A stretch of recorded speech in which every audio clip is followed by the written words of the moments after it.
Hey, what's going on, everyone? My name is Coach Dave from StructureYourStrength.com as well as CrossFit Store.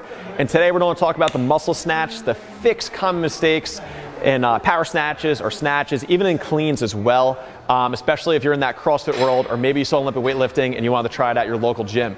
So what we often see when people do snatches, a couple of big mistakes. Number one is they shortchange their hip because they're so worried about getting that bar overhead. So they end up not opening up all the way and just muscling up and under. Or the other common mistake is people do kind of a hit and catch or a bounce and catch. So what I'm talking about is people come up, bounce, and then catch it when it's up overhead.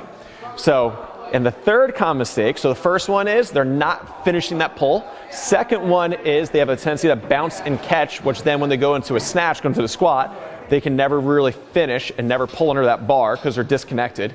And then the third one is they lack speed through the middle.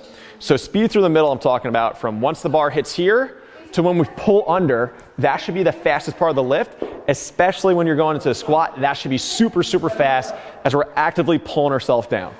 So we're going to use one drill to work on all 3 of these. It's called a muscle snatch. Now, maybe you've done it before, but I want you to think about it a little differently now. So research shows that you can actually use a muscle snatch for speed development because you'll generate more speed on the barbell than when you do a power snatch or go into a full snatch, quote unquote full snatch, going into the squat. So a muscle snatch in slow motion.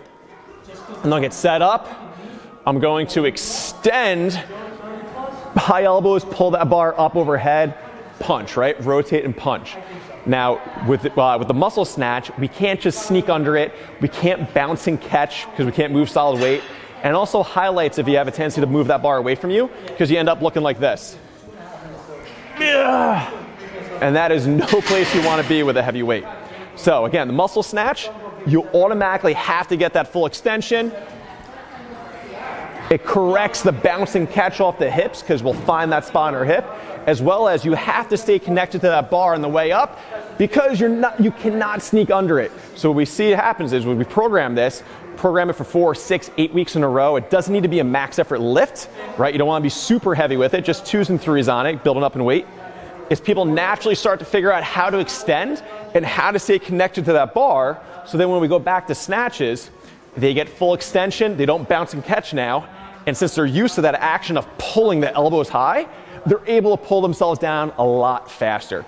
So again, add this in. You want to do it before you lift heavy, all right? It's a little bit of a primer before you get into snatches.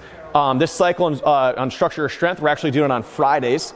We're going to be building up in muscle cleans and muscle snatches because I really believe in what they do, and research shows you'll be a lot faster and you have a better chance of PRing. So check out StructureYourStrength.com. Try those muscle snatches out. Talk to you guys soon.